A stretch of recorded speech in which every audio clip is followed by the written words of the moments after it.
My name is Nancy Soucier. I'm the English as a second language teacher at Peter Hobart. I was doing a little math today, and this is my 28th year of teaching, which is really spectacular since I only feel like I'm about 28 right up there, so that's kind of cool. But you know, when you do things in the district, you do your everyday stuff, which is expected, it's what you do. But then there's those few things that they're just a little bit outside your box, outside the realm of you have to do it. Well, this is a project that I was lucky enough to be a part of that is one of those things that it makes it worthwhile to be in the field I'm in, because it was really special to me.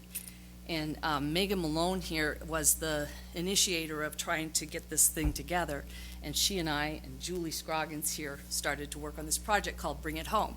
And it's a parent-school connection program at Peter Hobart.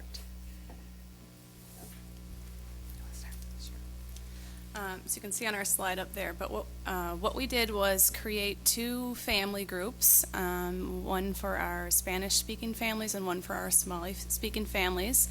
And these were targeted at our early learners, so our first and second grade families. And what we did is meet monthly with these families and provide them with different strategies to engage them in their child's reading and math at home. And the wonderful funders of this project are the St. Louis Park Public School Foundation, which we are so grateful for. The people involved in it were these other two women plus me and Kelsey Oki, first grade teacher at Peter Hobart. We used interpreters, Tarabi Jama, who is our current Somali liaison, and Carmen Rudin, who also does a lot of Spanish work in our district.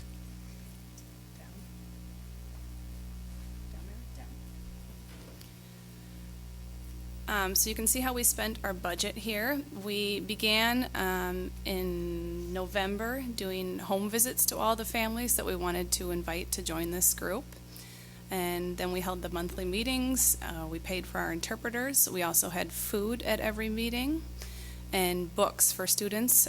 Every week or every month when they came to the meeting, they were able to leave with a book for all members of their family, not just the student who was involved. So we had babies at our meetings, and they took books home too. So it was, again, a lot of handing out books and stuff. And then an incentive that we came up with was to provide a gift card, and we'd raffle off a gift card at the end of the meeting for $20 to Cub Foods or Target.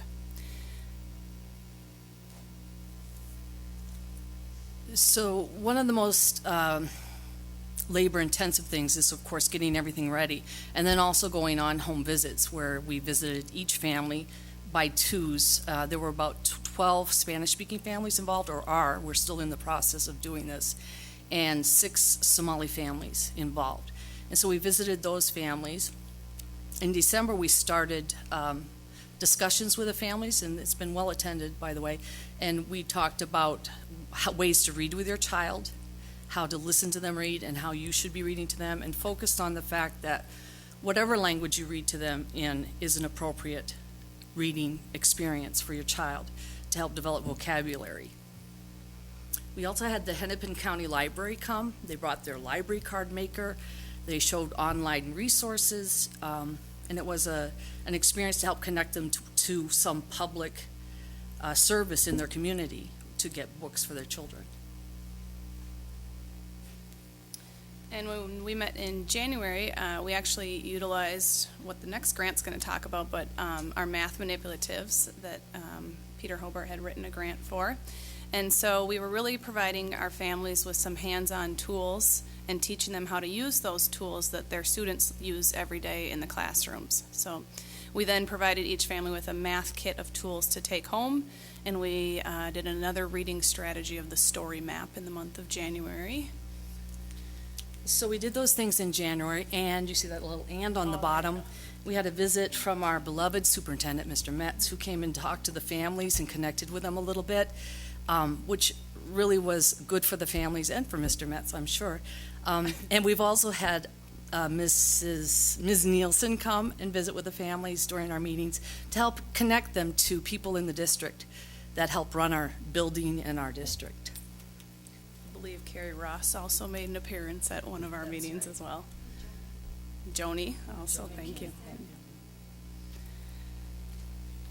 And in the month of February, we had parent-teacher conferences, so we decided to not host a meeting that month. But at our previous meeting, we had talked about conferences with our families and explained kind of the purpose of the conference and kind of prepared them for questions they might want to ask the teacher. So kind of helping them prep to attend a conference at Peter Hobart. And in March, we did a lot more with reading and math. We did main idea and supporting details and math vocabulary.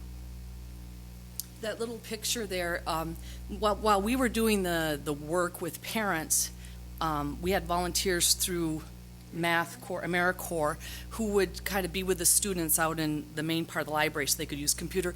Well, these kids, and those are just kids, developed a little, one was the teacher and the rest are listening to the teacher read to them. So they kind of developed this just as part of their play.